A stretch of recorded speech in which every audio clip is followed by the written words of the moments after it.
Hello and welcome back to my channel. My name's Maggie and I'm so glad that you're here. I am a mama, doula, childbirth educator, super passionate about all things natural, non-toxic, pregnancy, motherhood, and life.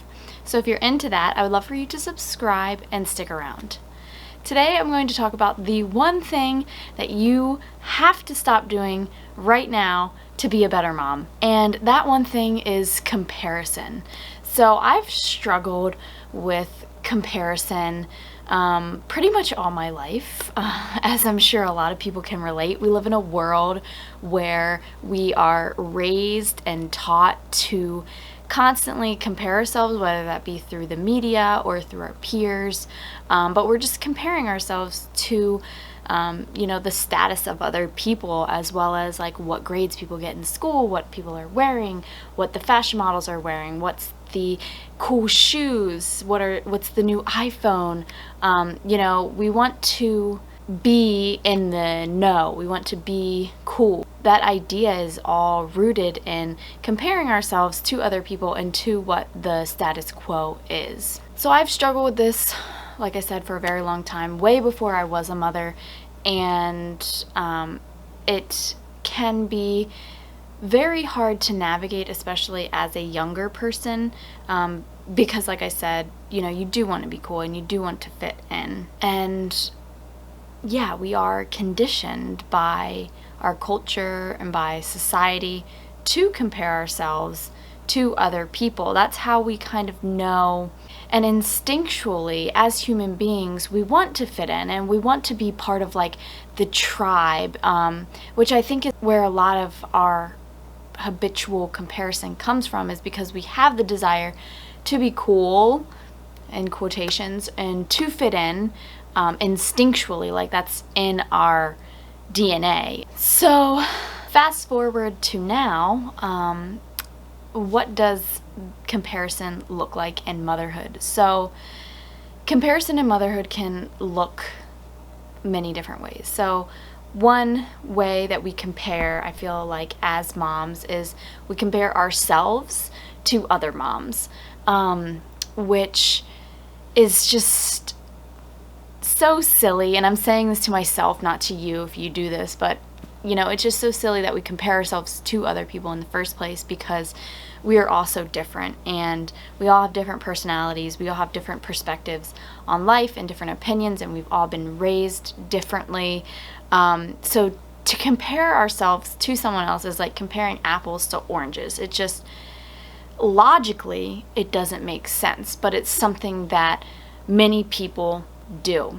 So comparing ourselves to other mothers can be comparing like the way that we parent, what we feed our children, how we teach our children, the style of parenting, if we baby wear, if we breastfeed, if we use pacifiers, if we don't use pacifiers.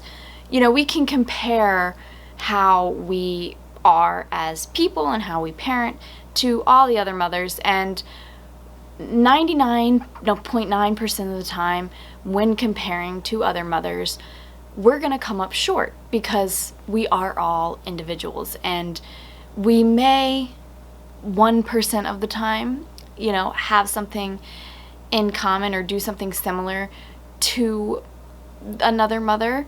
The other 99% of the time we don't.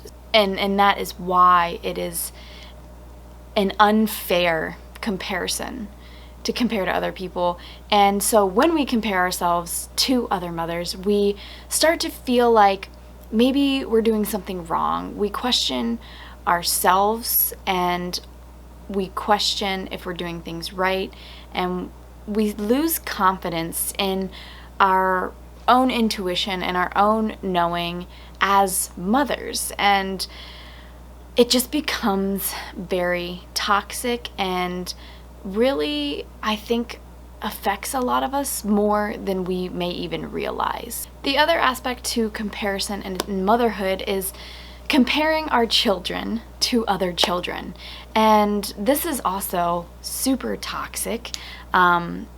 And we are so conditioned to do this in our society. And the ways that we're conditioned to compare our children to other children is through milestones, like developmental milestones, as well as like those percentiles. If you go to the pediatrician, your child will be put in like 1 to 100 percentile. So those two things are just so common nowadays and so looked at to see if like our children are doing good, and really all they are comparisons to other children. They're estimates and yeah, like putting our kids on a scale in comparison with all the other kids their age. And again, it's just such an inaccurate way to judge how our children are developing, because we are all so individual and so unique, and that goes for our children as well. So all children develop at different times, and you know, some children are smaller than others, some are bigger than others, and it can become a very unhealthy way to view our children if we're only viewing them through the lens of these milestones and percentile. Something that my pediatrician said that I really liked is we should compare our children's growth and development to how they had been growing and developing in the past. So if my son is in the 25th percentile, which would be considered low compared to other children, and he continued to grow at the same rate in that 25th percentile, and it didn't decrease. If it increased, great, he's growing faster, had a growth spurt. But if he stays around that same range, then that's his normal. And the same thing with developmental milestones. If our child is developing at the same rate compared to themselves, like that is their normal, and it's just wrong and can be kind of abusive, for lack of a better word, for us to say like that our children are developing slower because they haven't crawled at 6 months when the neighbor's kid did crawl at 6 months, you know? There is a range for certain developmental things to happen, but I think when we attach to those ranges, it can become a very unhealthy behavior, because it puts a lot of pressure on yourself as a parent, and it puts a lot of your own worth and your own value into that basket. So it means that, you know, if your child isn't developing according to these milestones in this range, you know, and you're super attached to it, you might start to feel like a bad parent because of that. But realistically, like, you are a great parent and your child is developing at the rate that they should be developing. Now, I know there are some times when you should be concerned about your child's development, which is why I advocate 100% for having a health professional, like a pediatrician, a holistic doctor, or a naturopath, to consult with, to say like, hey, I noticed this happening, or I noticed that this hasn't been happening. What are your thoughts? I think having like a collaborative relationship with somebody who has a lot of knowledge and experience in that realm is really, really helpful. And quite frankly, like, our children don't really deserve to be compared to other children.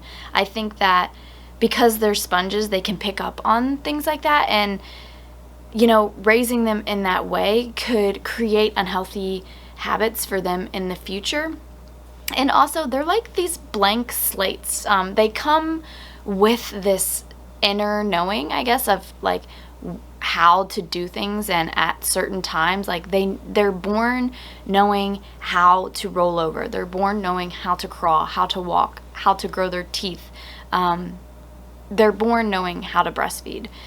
I don't think that we need to teach our children or be super strict about them doing these things, because they know how to innately. Like, it comes in their DNA.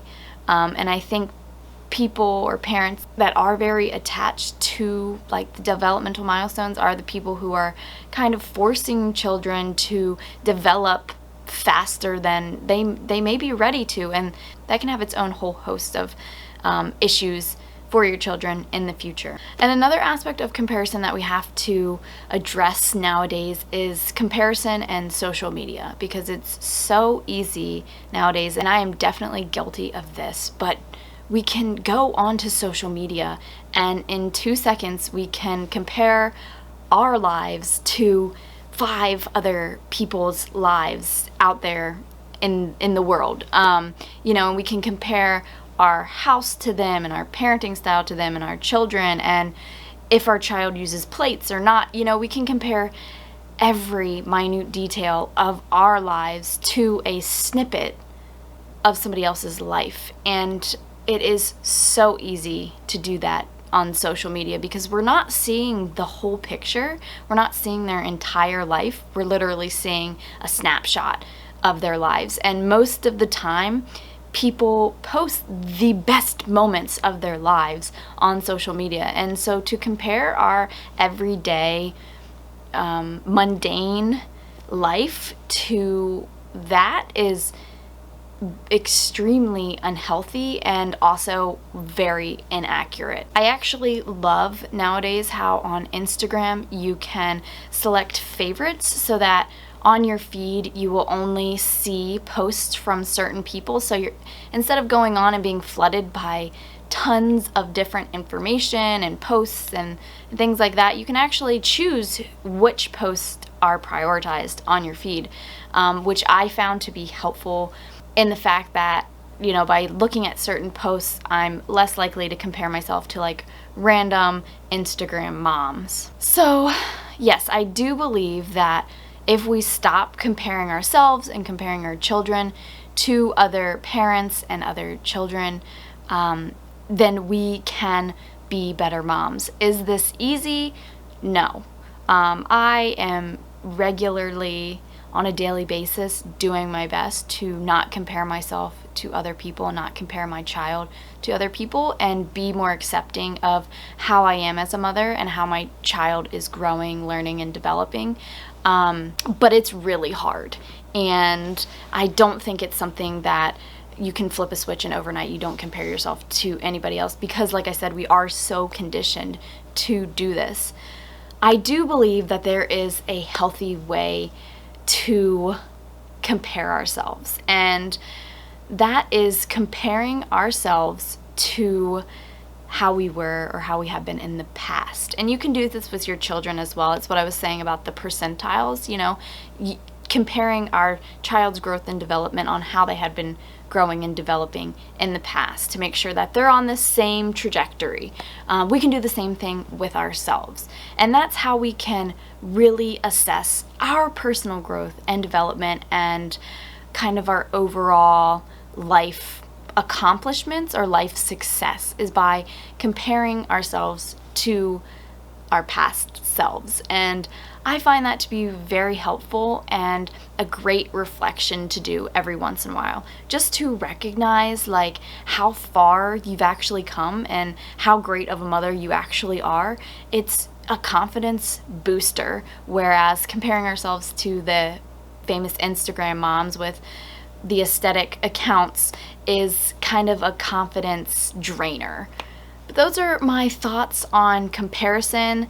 It's something that I have been, like I said, working on daily to not do, or do in a more healthful way. I hope that you liked this video. If you did, I would love for you to give it a thumbs up, and I will see you all next week.